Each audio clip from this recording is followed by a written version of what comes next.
โอ้ตายตายตายเนี่ยหันมันโค้งนะเห็นบอกเวลาไปหอดติ้นให้ซุบแล้วก็จอดรถแล้วก็ยกขึ้นเวลาห้างน่ะยกห้างขึ้นแล้วกดอ่านหอมก็เล่งออกมาหอมโอ้เฮ้ยแปลงหีซองของเพิ่นนี่ ลังหีซองของเพิ่นโอ้โหไอ้บนสั้นนี่เป็นเน่าแตกเป็นเถื่อเลยอัน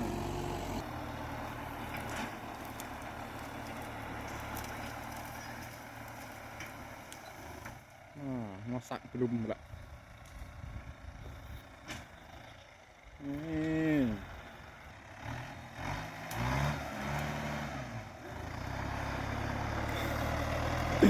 โอ้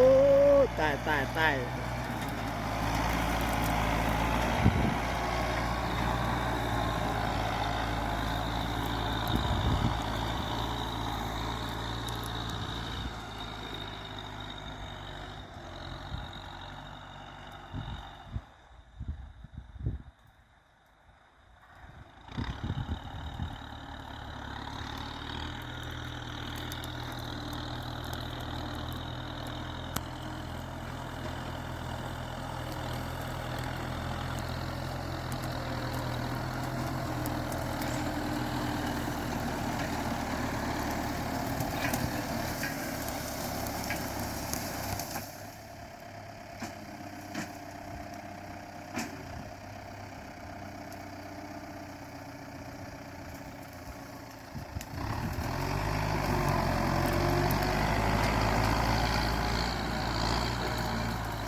เดี๋ยวบอกเทคนิคมันก่อน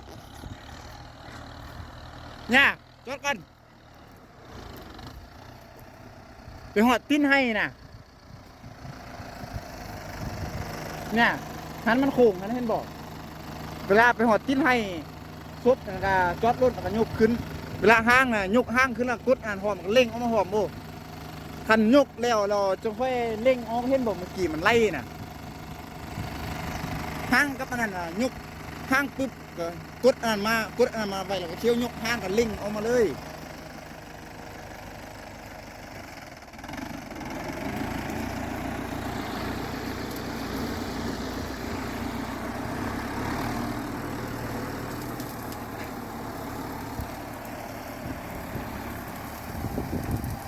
เบิ่งเพิ่นฮิตตำเอาบอก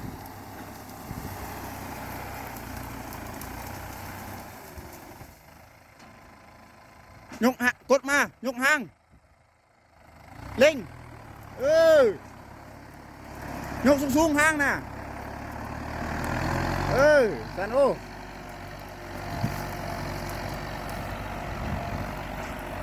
ไปยกห้างเราจะค่อยเล่งเนี่ยไปให้บนสันก็เจ้าเป็นลุ่มเห็นวะ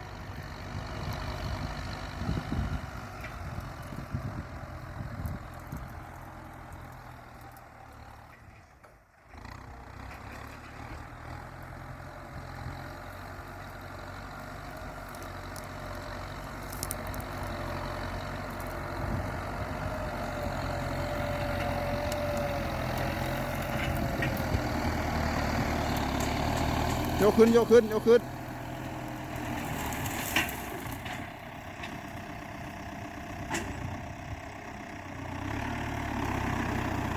เล่งแห้งได้เล่งแห้งได้รถน่ะ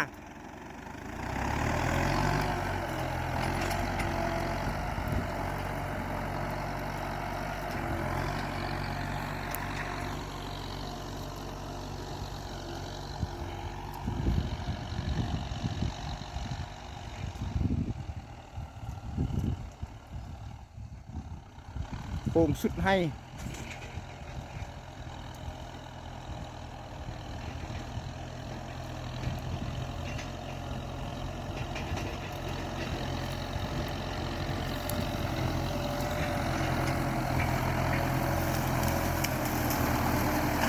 ยกขึ้นนิดนึงยกขึ้นนิดนึงเฮ้ย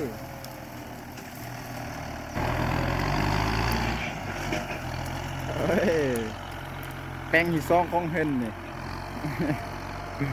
หลังที่ซองของเพิ่น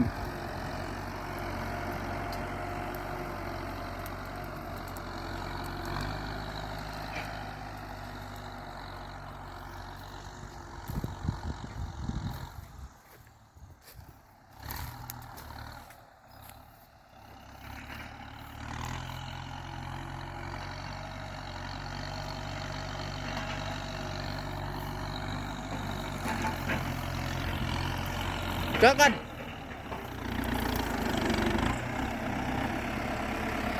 เห็นบอกว่าอย่างให้มันโค้งนะให้มันโค้งไม่ดีมันเมี่ยงนะบอกเขาก็ต้องกินตีนไปหัวมันเจ็ดมันเขาคงให้ซื้อไปถึงโอ้ปนี่นะเดี๋ยวโค้งสิบไรเลยแต่งมันซื้อรุ้นปนี่ไทยนะมันบอกกินตีนหิดยับไป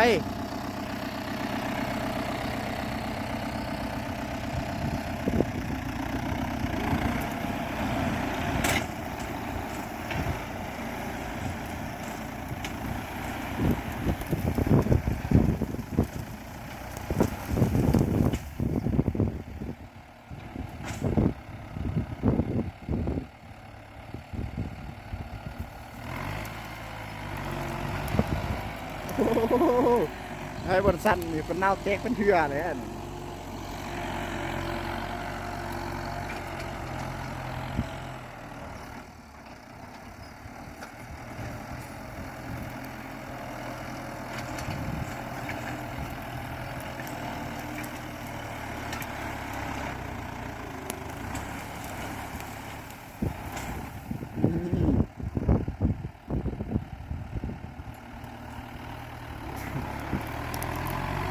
แต่ของสวนสิบราหัวกูบ่เนาะ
ค่อยซุบยกขึ้นนิดนึง